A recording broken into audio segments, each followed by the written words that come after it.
La música es la gimnasia del alma. Encuentro con los clásicos. Una vereda que atraviesa la infinita belleza de la música de concierto en el tiempo, desde lo más humano de los grandes maestros. Encuentro con los clásicos.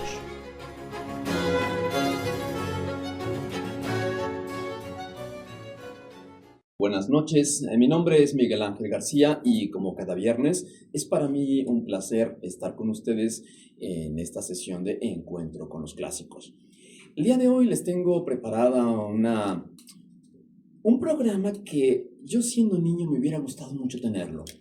Y es que cuando se utiliza en el terreno de la música de concierto, normalmente somos bombardeados por una cantidad de términos, de conceptos que a veces los damos por hecho y que muchas veces no logramos percibir, o simplemente la carga semántica de estas palabras no logra transmitir la profundidad de ellas. Y estoy hablando, por ejemplo, de concierto, estoy hablando de sinfonía. Y en este caso, y es el tema de esta noche, vamos a platicar acerca de lo que es una ópera. Así de sencillo. ¿Qué es la ópera? Si yo menciono ahorita la palabra ópera, desgraciadamente viene a nuestra mente, en la mayoría de las ocasiones, ideas como una señora gorda pegando de alaridos, ¡no!, con sonidos estridentes, y mucha gente va a decir, qué tonto eres, esa es una música muy bella. Pero muchos van a decir, no, eso es muy aburrido, y aparte, peor todavía, la ópera no es para nosotros, es para clase alta o para clases académicas, o simplemente es para un gusto muy refinado. Entonces, aquí el objetivo de esta sesión va a ser, pues, precisamente platicar acerca del origen de la ópera, por qué la ópera se lleva a cabo en esas condiciones, cuándo surge la ópera y cuáles han sido los diferentes matices y cambios que ha venido sufriendo desde que la ópera es una manifestación. Y vamos a empezar, si les parece bien, y sin el ánimo de asustarlos, porque es una palabra que cuando yo la vi por primera vez sí me asusté, debo ser honesto con ustedes, y es el Gesamtkunstwerk. Gesamtkunstwerk en alemán quiere decir obra de arte total, y es la manera en la que Richard Wagner, este compositor alemán, uno de los compositores más importantes, y hay quien afirma que es el compositor de ópera más importante de la historia, claro, eso es un juicio muy atrevido, se atrevió a decir que la ópera era eso. Y es que en la ópera, como dice Wagner, la Gesamtkunstwerk, ¿no?, la obra de arte total, la ópera es ese algo que conlleva y que envuelve música, sí, canto, sí, pero también literatura, filosofía, pintura, escultura, psicología, que también nos lleva por el camino de la escenografía, de la danza, del teatro. Según Wagner, y yo coincido con él en ese sentido, en la ópera podemos encontrar prácticamente todo. Es la obra o la manifestación cultural humana en donde de alguna manera todo se combina y todo está conjugado para presentarnos un concepto, una idea, una emoción y una pasión. Pero bueno, sin más preámbulo, vamos directamente con el concepto de ópera. ¿Qué significa ópera? Vamos a empezar por la palabrita como tal. La palabra ópera viene del italiano, que quiere decir obra. Sí, una obra. Es una obra de teatro, una ópera. La palabra ópera es obra del italiano, que a su vez, si nos vamos a la palabra obra en latín obra se dice opus. Por eso también podemos encontrar la clasificación de las diferentes obras, y ustedes lo han escuchado cuando se dice es la obra tal, opus tanto, ¿no? Opus, si viene un número de clasificación, quiere decir que es la obra número tal. En el caso de la ópera estamos hablando de es una ópera, una obra, y su nombre original fue ópera y música, es decir, una obra de teatro, pero con música. Bueno, hasta este momento estamos hablando de la palabra como tal, pero ¿cuándo surge la ópera y por qué la ópera tiene esta estructura en donde los actores, básicamente, de ahí su nombre, los actores en vez de platicar, cantan? Esa, digamos que es una definición pues muy estéril, muy seca, ¿no?, de una ópera. Una ópera es una obra de teatro musicalizada en donde los actores, en vez de hablar, cantan. Punto. Así, de forma llana, eso es la ópera. Ahora bien, ¿cómo llegamos a eso? Bueno, para poder remontarnos y entender por qué la ópera tiene esta estructura, esta forma de ser, esta esencia, digamos, tendríamos que viajar en el tiempo y para ello tendríamos que irnos directamente a la antigua Grecia. En la antigua Grecia se llevaban a cabo también manifestaciones teatrales. Obviamente no existía la ópera como tal. Sin embargo, existía algo que se llamaban tragedias y comedias. Y esto se llevaba a cabo en los famosos teatros. Aquí permítanme hacer una pequeña pausa porque para hablar de la ópera tendremos que hablar necesariamente de los teatros griegos, de la expresión teatral, de la tragicomedia grecolatina. Y para ello tendríamos que mencionar primeramente la palabra teatro. La palabra teatro quiere decir ver desde arriba. Y es de que si ustedes son curiosos, pueden imaginar ahorita la forma de los teatros, que es una especie como de embudos, seguramente lo tienen ahorita en su cabeza. Y estos embudos, la gente se sentaba en las gradas y observaba desde arriba, de ahí su nombre. Entonces el teatro quiere decir ver desde arriba. Y ahí precisamente tenían acceso a ver dos cosas fundamentales. La primera es que en el centro había un círculo, un área circular, a veces era oval, que era llamada orquesta, la orquesta. Y en la parte de atrás, ¿no? de la orquesta, donde está junto al círculo, a esta área circular, existía lo que se le llamaba el proscenio. La orquesta, como hoy conocemos, si yo digo la palabra orquesta, inmediatamente piensan en un grupo de músicos. Bueno, la palabra orquesta viene de orgestai, que quiere decir bailar. Y ahí precisamente es en donde los antiguos griegos ponían un grupo de músicos, bailarines y danzantes y músicos, gente que generaba sonidos, que hacía música. Y eran los que se encargaban precisamente de acompañar lo que se estaba diciendo. Aquí nos damos cuenta de que en la antigua Grecia, el teatro griego, se cantaba, es decir, las obras de teatro no eran como necesariamente las estamos imaginando hoy día, sino que eran cantadas y que eran repetidas, de ahí el concepto del corifeo. El corifeo se encargaba de repetir a manera de eco los diferentes argumentos que los protagonistas empezaban a decir o a manifestar. Y esto por una cuestión meramente acústica. No existían micrófonos. Si nos remontamos a uno de los teatros más bien conservados de la actualidad, estamos hablando del Teatro de Epidavro, pues nos vamos a encontrar con que es un teatro de 15,000 personas y las 15,000 personas podían escuchar perfectamente. Todo esto gracias precisamente a la maestría y a la sabiduría e inteligencia arquitectónica que permitía a los griegos generar este tipo de estructuras para que el sonido pudiera rebotar y viajar hasta todos los espectadores. Pero también, obviamente, hacían uso de estos elementos, ¿no? En el caso del corifeo, en donde había que repetir de alguna manera los argumentos para que toda la gente lo pudiera escuchar. Y bueno, ahí está el concepto del teatro. ¿Qué se decía? Bueno, ahí venía esta palabra que muchas veces hoy día lo entendemos como algo negativo o algo malo, que es la palabra tragedia. Yo les puedo decir, oigan, pasó una tragedia aquí en la ciudad y ¿qué pasó? ¿Qué sucedió? Bueno, la palabra tragedia no necesariamente tiene una connotación negativa, al menos desde el punto de vista etimológico. Y es de que la palabra tragedia viene de tragudó, que significa cantar. Y cuando estamos hablando de cantar, ¿qué se cantaba y quién cantaba? Bueno, en la antigua Grecia se cantaba fundamentalmente, en el caso del teatro, a Dioniso, que era la imagen, la fuerza divina, ¿no? La divinidad más importante. Y es que había que rendirle culto a él, el dios del desenfreno, el dios del exceso, el dios del vino, el dios del baile, el dios de la fiesta. Por eso era tan importante. Y se cantaba a Dioniso, se bailaba a Dioniso, incluso se hacían caravanas antes de llegar al teatro, y en el teatro mismo, el mismo hecho de cantar, de generar sonidos alegres o tristes también, estábamos haciendo un canto al dios Dioniso.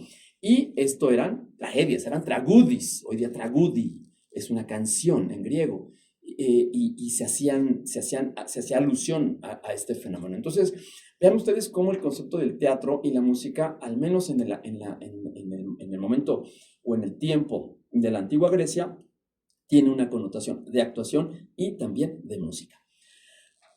Y bueno, esto va a desaparecer cuando viene la caída bueno, de la cultura griega, ¿no? Viene Magna Grecia, después viene la civilización romana, el imperio, desaparece, empiezan a desvanecerse este tipo de manifestaciones. Viene la Edad Media durante 1000 años, el paradigma teocrático hace que esto desaparezca. Obviamente era importante eliminar y borrar cualquier manifestación filosófica, teológica, incluso mitológica de las antiguas tradiciones grecolatinas por considerárseles paganas.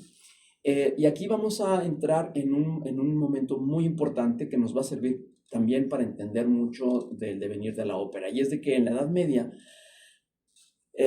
si bien desaparece el teatro como ya lo habíamos experimentado y como lo habíamos disfrutado en las culturas antiguas, en la música viene un avance muy importante.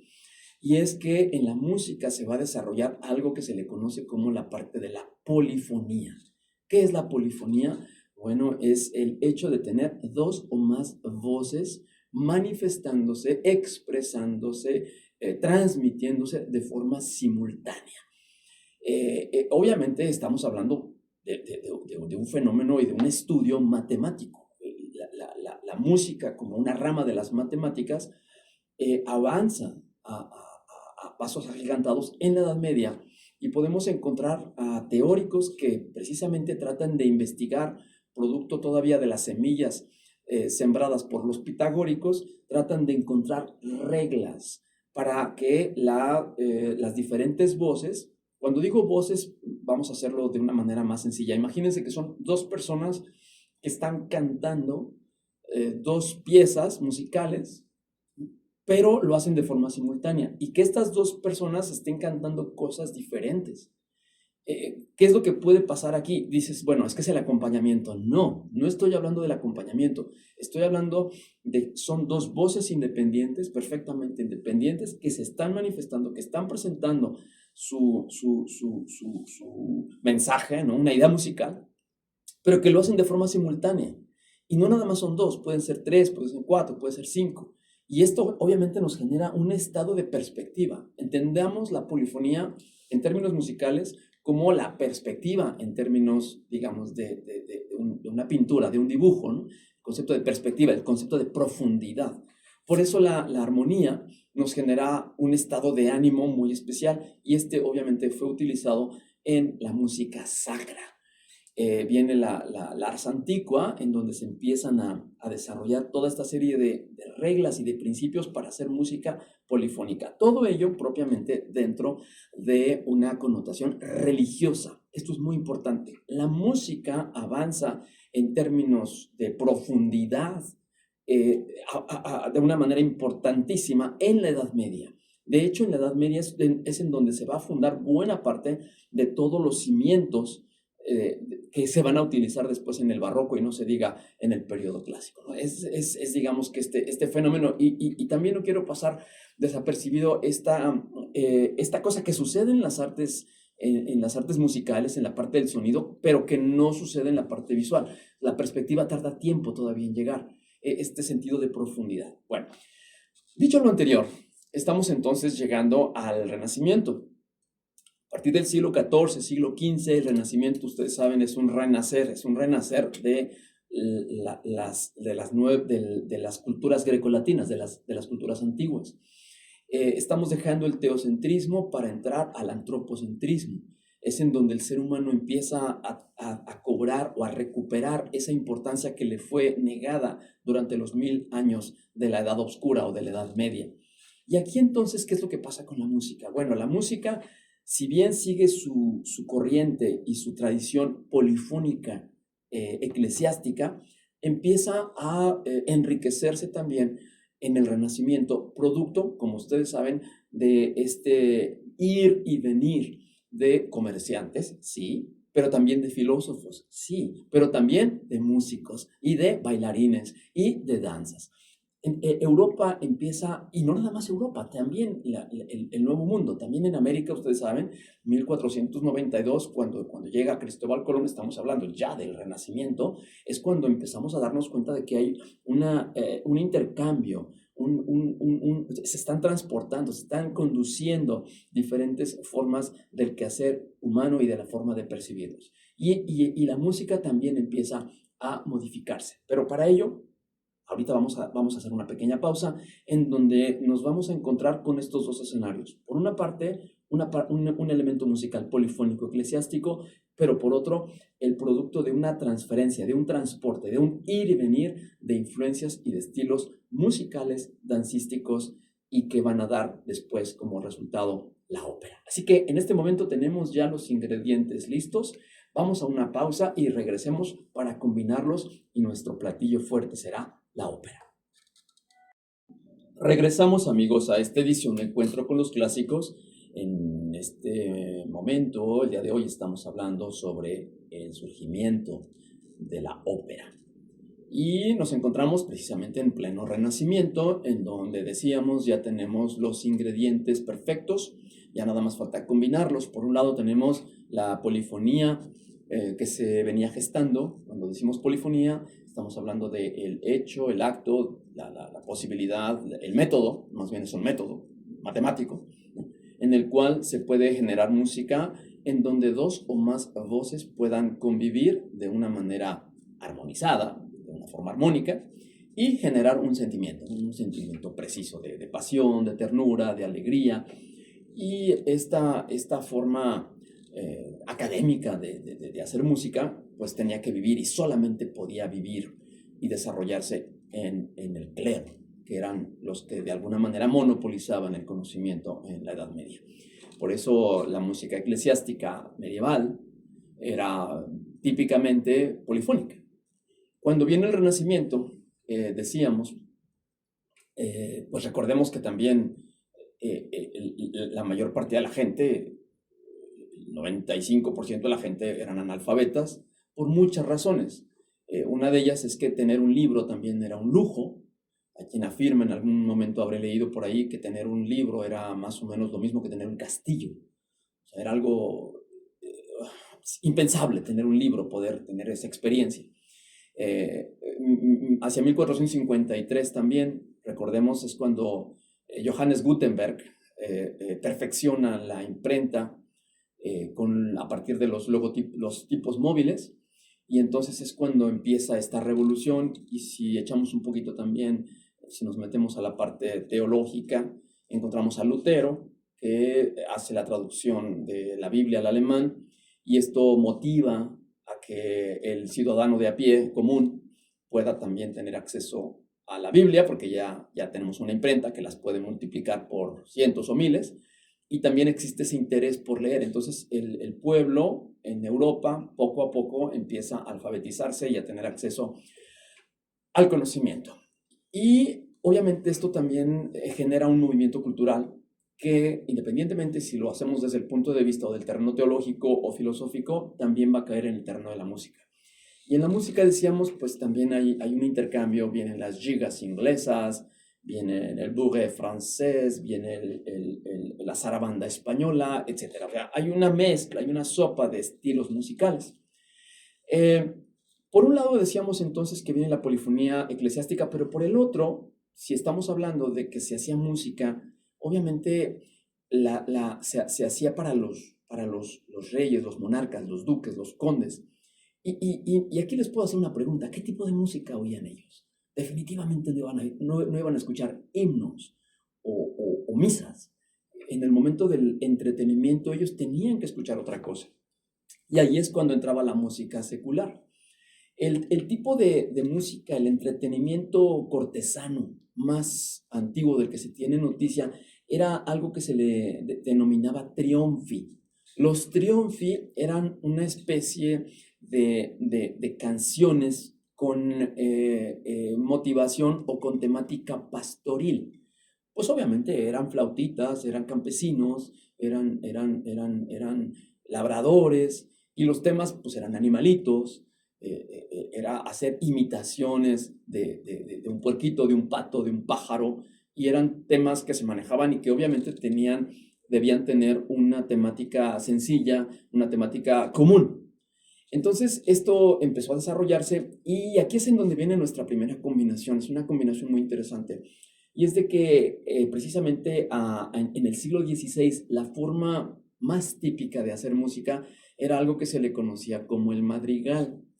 Un madrigal era una especie de, vaya, una composición que trataba de estos temas que les estoy diciendo, temas comunes, temas de todos los días, pero como veníamos de una tradición polifónica sagrada, religiosa, se mezcla y los madrigales precisamente iban a tener esta característica. Era una especie de música muy rica desde el punto de vista polifónico, pero se manejaban otro tipo de temáticas. Y entonces es cuando venían diferentes, digamos, vamos a escuchar a 2 o 3 pastorcitos. Ah, por cierto, también en estas fiestas, estos entretenimientos cortesanos, si bien en las películas podemos ver que llegaban y empezaban a cantar los juglares y trovadores, sí, pero también lo solían hacer los monarcas. El que viene inmediatamente a mi mente es Enrique VIII, por ejemplo, que aparte de ser un personaje histórico muy importante para la historia inglesa y en general para la historia universal, por muchas razones que no voy a mencionar ahorita, podemos mencionar que su pasión, su gran pasión era la música. Él mismo representaba y formaba parte de todos los espectáculos musicales y de entretenimiento. Y no nada más él, sino que en general duques, condes, etcétera, formaban parte también de estos escenarios musicales. Entonces eran fiestas en donde sí efectivamente había 3, 4, 5, hasta 6 personas cantando al unísono y no acompañándose, sino cada quien iba diciendo cosas. Obviamente, bueno, más adelante vino otra de los triunfi, primero son los triunfi, que es el modelo más antiguo, después vienen los madrigales, y más adelante vienen lo que se le conoce a finales del siglo XVI como las comedias armónicas. Estas comedias armónicas ya tienen esta connotación de más teatralizado, en donde había que decir cosas. Sin embargo, aquí me quedo pensando, el hecho de tener polifonía, y cuando hemos tenido cursos y cuando hablamos de esto de forma presencial, y los invito a que lo hagan también en casa, ¿qué pasaría, por ejemplo, si nos sentáramos hoy día a cenar en casa, toda la familia, y le dijeran a tu esposa y a tus hijos, 2 o 3, que les platicaran al mismo tiempo lo que hicieron durante el día?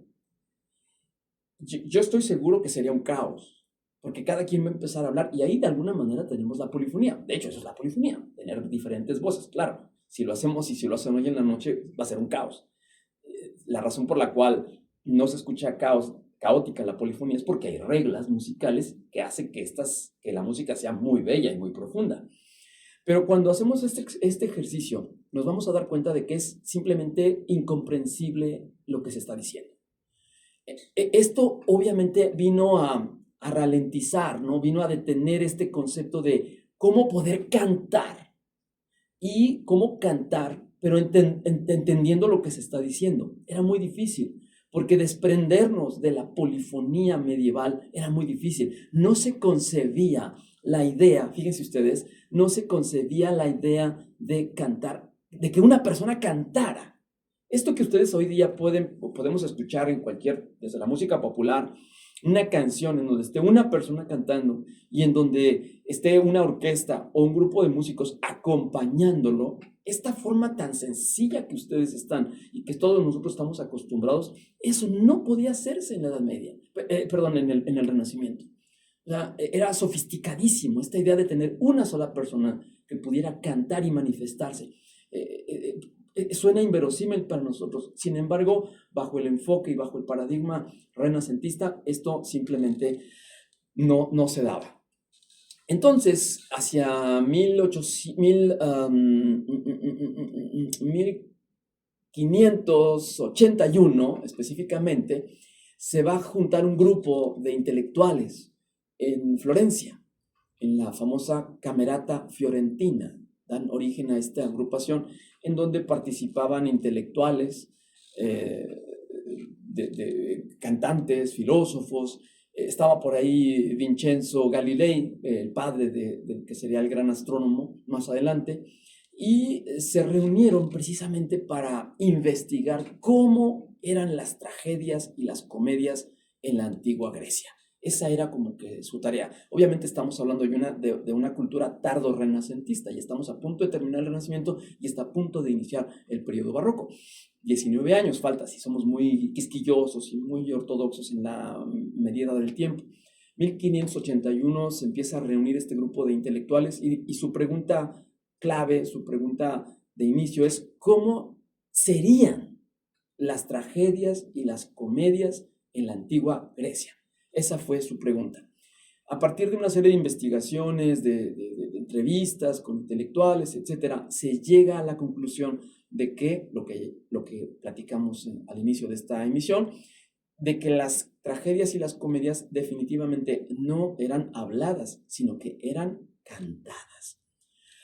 Y aquí viene la principal aportación de la Camerata Fiorentina, y la más importante y la más contundente y más chocante desde el punto de vista histórico. Y es de que en Grecia no se manejaba, en la antigua Grecia no se manejaba la polifonía. Es decir, existía la melodía, la monodia, una melodía, una línea melódica, pero no existía la polifonía, este concepto no existía. Entonces esto quiere decir que ahí viene el primer choque. La Camerata Fiorentina estaba en un momento en donde la única manera de concebir música era a partir de diferentes líneas vocales, de diferentes líneas melódicas al mismo tiempo.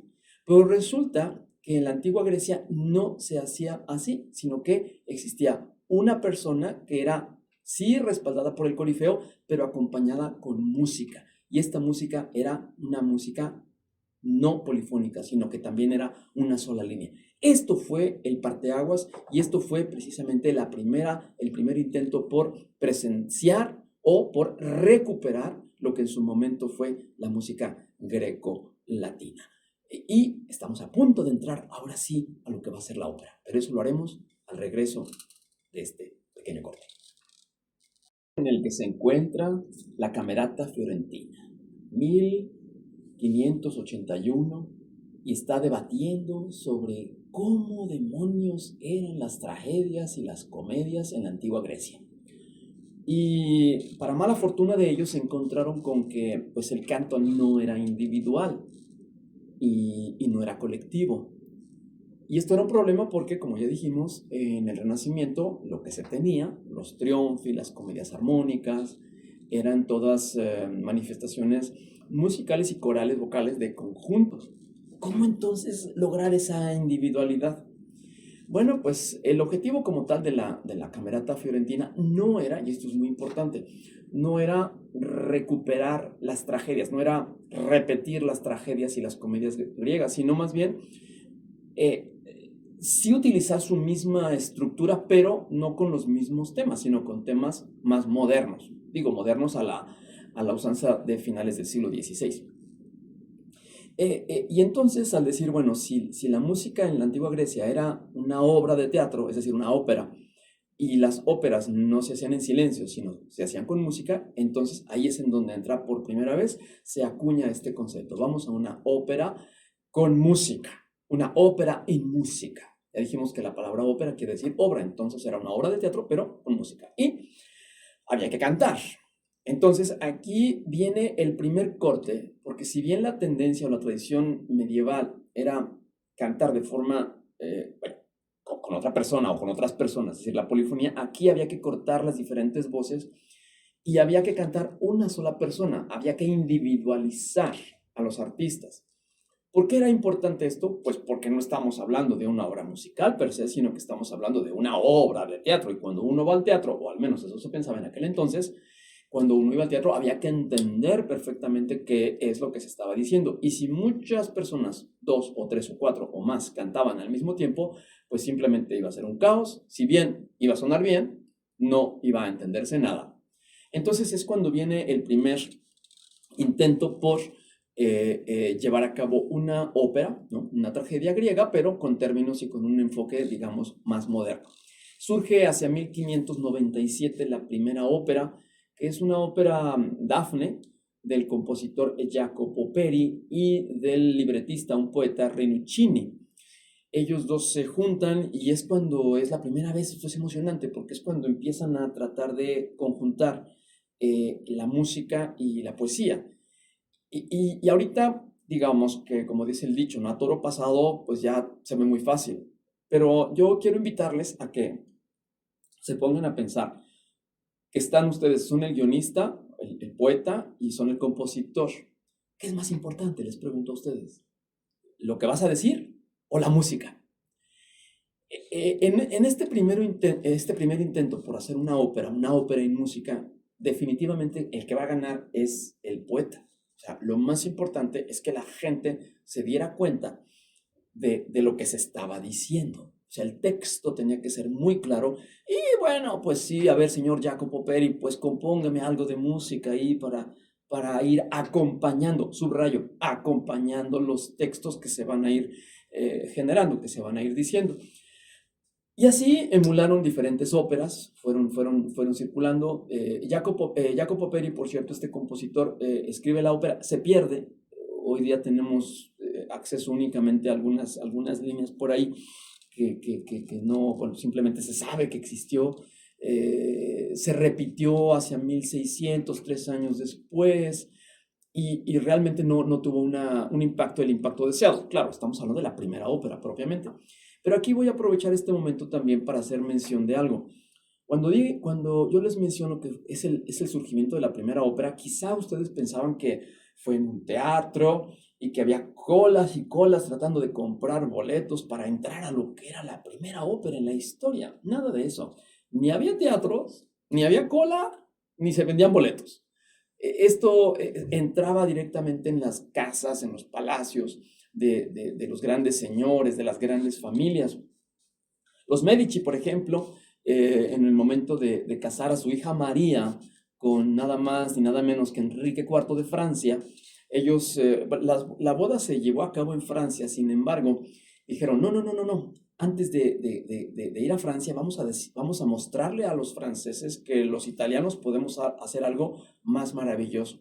Y es cuando se pone de moda el llevar una ópera a las bodas, a las fiestas. A mí me hubiera encantado asistir a una boda en esos tiempos. Imagínense nada más que viene la ceremonia religiosa y después a los invitados les pedimos que pasen por favor a este salón en donde se va a llevar a cabo esta ópera. Era la forma, digamos, de complementar o de presentar o de presumir, también vamos a decirlo,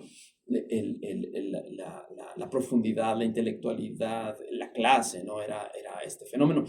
Y con esto quiero decirles que la ópera hasta este momento era un uso, una práctica de las grandes familias. Realmente el pueblo no sabía, no tenía la más mínima idea de lo que se estaba realizando.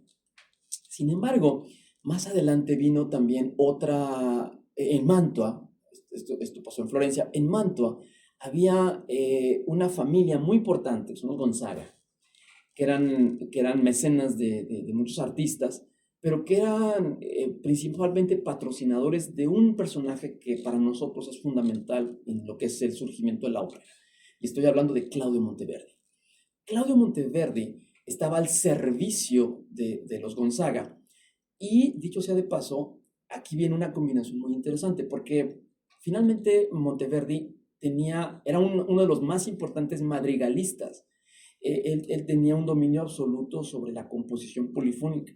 Entonces, cuando le hacen esta propuesta a Monteverdi, viene realmente, que va a ser la ópera Orfeo, la fábula de Orfeo, o simplemente Orfeo, que, dicho sea de paso, se considera realmente como la primera ópera, tal como la conocemos hoy día. ¿Y por qué se le considera como tal? Bueno, en primer lugar ya dijimos que cuando Jacopo Peri trabaja con Rinuccini, ellos debaten sobre la importancia de la música y de la poesía, o sea, es decir, de la palabra y de la música. Y obviamente en este caso ganó la palabra. En el caso de Monteverdi, no. En el caso de Monteverdi viene la primera gran aportación y es lo que hace grande, o lo que va a hacer grande a la posteridad, la ópera. Y es los sentimientos a partir de la música. En la fábula de Orfeo va a haber una cantidad importante de episodios en donde no solo nos va a hacer estremecernos la profundidad y belleza de las palabras, sino que va a ser la música la que nos va a transportar a un estado emocional, psicológico, propio de la historia. Y no nada más eso, sino que va a tener una orquesta muy grande. Cuando digo una orquesta muy grande, estamos hablando de una orquesta de 40 músicos. Quizá para nosotros, para nuestro momento, no es tanto, porque podemos encontrar orquestas muy grandes. Pero para aquel entonces una orquesta de 40 músicos era mucho. Y ustedes se preguntarán, oye, ¿y tocaban todos al mismo tiempo? La respuesta es no. Y aquí es cuando viene esta gran aportación de Monteverdi. Y es que Monteverdi lo que hace es, cuando en los primeros escenas de la ópera, en los primeros escenas, viene el momento en el que está Eurídice, la esposa de Orfeo, jugueteando con otras amigas, y es un evento bucólico entendamos como estos escenarios pastoriles, de campo, de relajación, en donde todo es tranquilo. Y ahí nos presenta Monteverdi unas flautas, tamborcitos, nos transporta y nos lleva emocionalmente a este escenario. Pero cuando viene la historia, en este momento no puedo profundizar en la historia, seguramente ustedes la conocen, pero bueno, hay una escena en la superficie, pero hay otra en el inframundo, en el reino del Hades, en el reino de los muertos. Obviamente ahí no voy a poner flautitas, ni violincitos, ni tamborcitos. Ahí lo que va a hacer Monteverdi es va a poner metales estridentes, va a poner tambores gruesos, va a poner instrumentos que nos hagan caer en un estado de enternecimiento, de tristeza, pues sí, de pérdida, ¿no? Porque precisamente el objetivo era transmitir el sentimiento que tenía tanto Eurídice como Orfeo. Estamos entonces poniendo ya una emoción de la música que en buena medida, o que en mucho de ello, está por encima de la palabra. Ya estamos casi a punto de entrar en lo que va a ser la ópera como la conocemos hoy día, pero vamos a cerrarlo después de este pequeño corte. Claudio Monteverdi ya nos ha presentado el Orfeo, con esta pequeña diferencia que es el hecho de no dejar toda la responsabilidad al texto, el que transmita esta idea o este sentimiento o esta pasión, sino que ahora va a ser la música. Aquí es entonces ya cuando empezamos a entender que la ópera como tal, más allá de su texto, más allá de la belleza de los versos que son recitados y cantados, también ahora es la música la responsable de hablar. Esto que les acabo de decir es la principal descripción que se hace, por ejemplo, de las bodas del Fígaro de Mozart, en donde incluso dicen, si tú no entiendes nada de lo que están diciendo, la música per se es la que está hablando, la que es capaz de transmitir. O del mismo Don Giovanni, claro que estoy hablando, me estoy haciendo brincos, años, siglos, me estoy brincando, pero este es, digamos, que el elemento esencial de la ópera, es esta posibilidad que tiene la música, conjuntamente con la historia, con las imágenes, con las voces, con la escenografía, con la danza, con toda esta mezcla maravillosa de artes, los responsables o la fuente para que nosotros podamos experimentar todo este tipo de sopa de pasiones y de emociones. Pero bueno, este es Claudio Monteverdi. Ariana va a llegar un año después, 1608. La fábula de Orfeo data de 1607, un año después viene Ariana.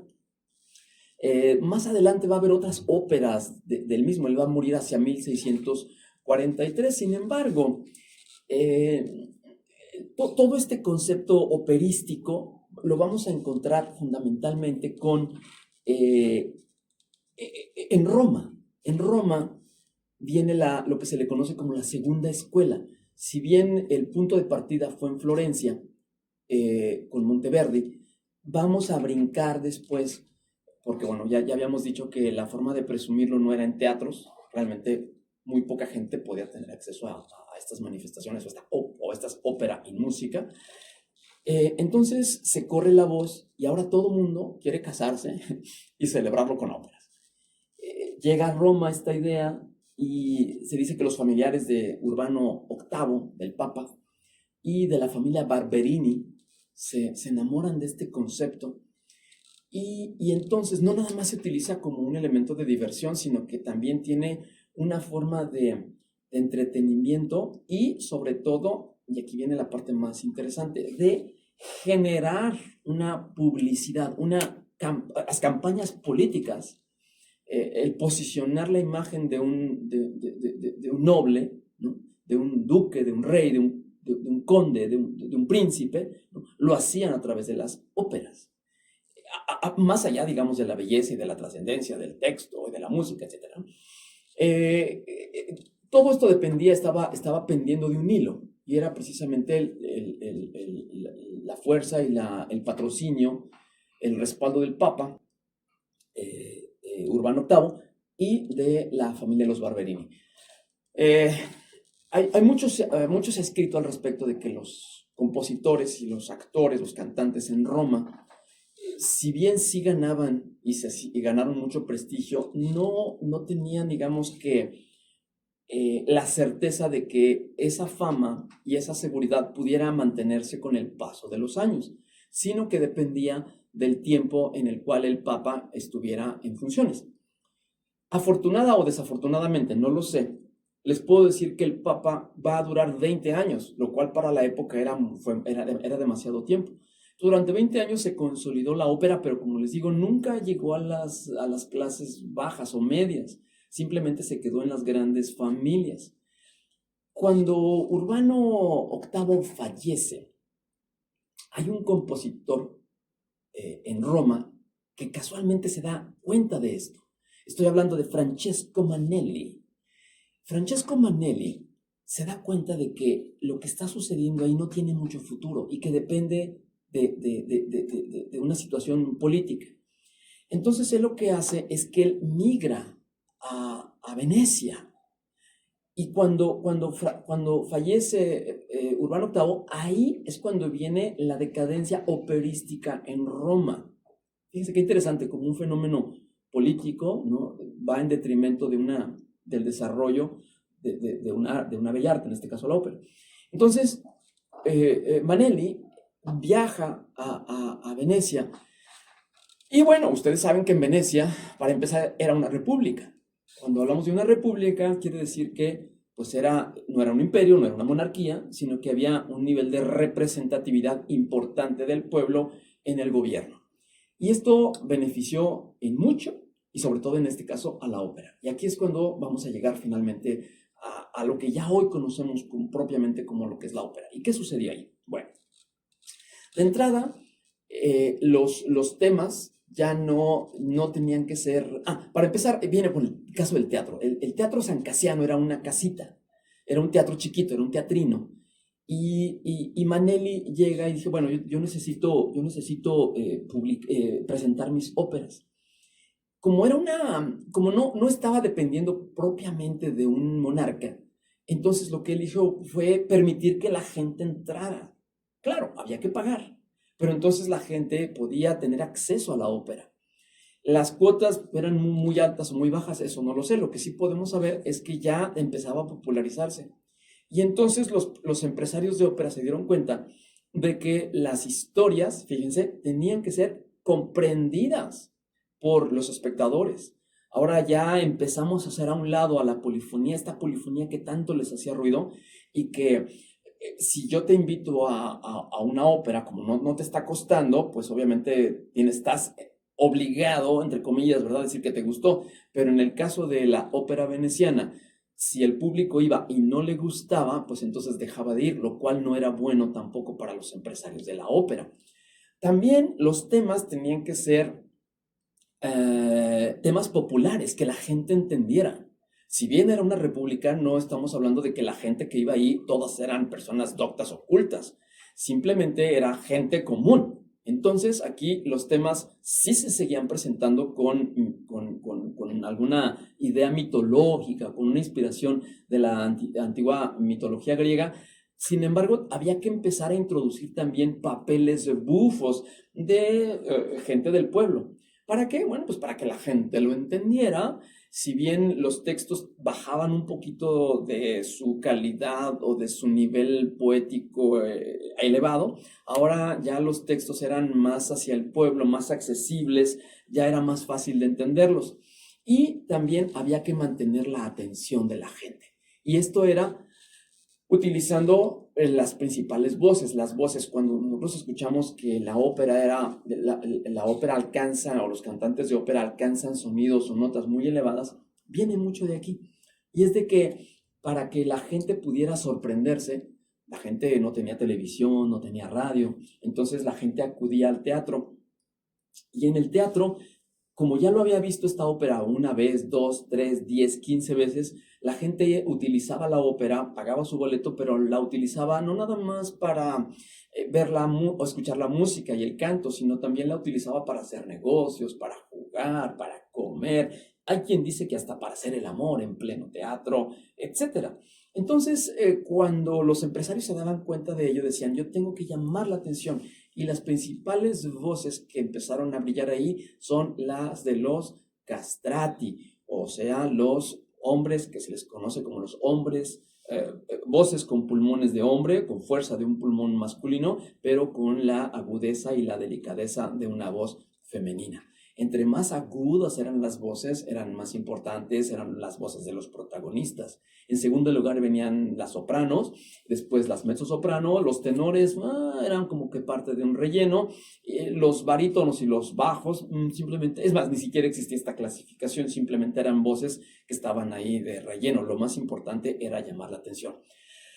Otra de las cosas que el teatro de San Casiano, que es el primer teatro de ópera propiamente en la historia del mundo, en la historia de la ópera, es que tenían esta forma como hoy encontramos, por ejemplo, en Bellas Artes, en el Palacio de Bellas Artes, que es propiamente un teatro de ópera, o como el Teatro Isauro Martínez, en donde tiene los palcos. Estos palcos no es otra cosa más que el emular una plaza, en donde en el centro de la plazoleta pues era el escenario, y en donde las paredes, ¿no?, eran los edificios, y en donde la gente se asomaba por los palcos para poder presenciar esta obra. Los teatros de ópera, que se dice que existían 40 teatros llegaron a construirse en Venecia, tenían mucho esta estructura, y sobra decir que los boletos más caros casualmente no eran los de abajo, sino eran los de arriba. ¿Por qué? Bueno, pues porque en la parte de abajo simplemente llegaba la gente, ¿no?, con banquitos, con sillitas o en el mismo piso, y ahí eran como días de campo, digamos, en la parte de abajo con mucho ruido, y en la parte de arriba no, ahí era la gente más acomodada. Obviamente los precios de los palcos también subían, la gente iba a la ópera a ver y a ser vista, y en este caso, ahora sí, la ópera veneciana va a tener características muy, muy, muy interesantes. Primeramente, la orquesta va a ser más chiquita. ¿Por qué? Porque es caro pagar tantos músicos. Acuérdense que ahorita la ópera ya se va a convertir en un negocio. Había que hacer esto muy rentable. El coro también. El coro ya no podías tener. ¿Por qué? Pues primero porque no entendías. En segundo lugar, porque era costoso. Y en tercer lugar, porque los diálogos, lo que se tenía que cantar, tenía que ser muy bien hecho, de una manera magistral, pero tenía que entenderse también. Obviamente también aquí las líneas melódicas tenían que ser muy claras. La gente podía tararear las melodías para hacerlas pegajosas y obviamente poder regresar y platicar. La escenografía era fundamental. Ahora no eran en salones, sino que venían máquinas. Y máquinas, estamos hablando de que podían subir nubes, caer tormentas, destruir palacios, destruir castillos. Había un elemento también muy interesante, que es la parte cómica, es decir, viene este pleno momento de humanización. Y aquí precisamente ya tenemos todo lo que es la ópera. Es el momento en el que hay filosofía, en el que hay actuación, en el que hay canto, en el que hay música, en donde viene esto que Richard Wagner a mediados del siglo XIX nos va a manejar como el Gesamtkunstwerk, ¿no?, esta obra de arte total. En un proceso lento, en un proceso humano, en un proceso doloroso quizá, pero que después va a dejar sentadas las bases para que viniera un Antonio Vivaldi, un Gottfried Händel, un Mozart, un Puccini, un Rossini, un Wagner, hacer de la ópera el arte, una obra de arte total. Pero de eso vamos a platicar más adelante. Para mí fue un placer haber estado con ustedes esta noche en este encuentro con los clásicos, en donde hablamos sobre el origen de la ópera. Nos escuchamos la próxima semana. La vereda hacia la belleza se va formando al andar con nuestros sentidos. Dejemos que sean las musas y sus emisarios, los grandes maestros, quienes nos acompañen en nuestra próxima emisión. Encuentro con los clásicos.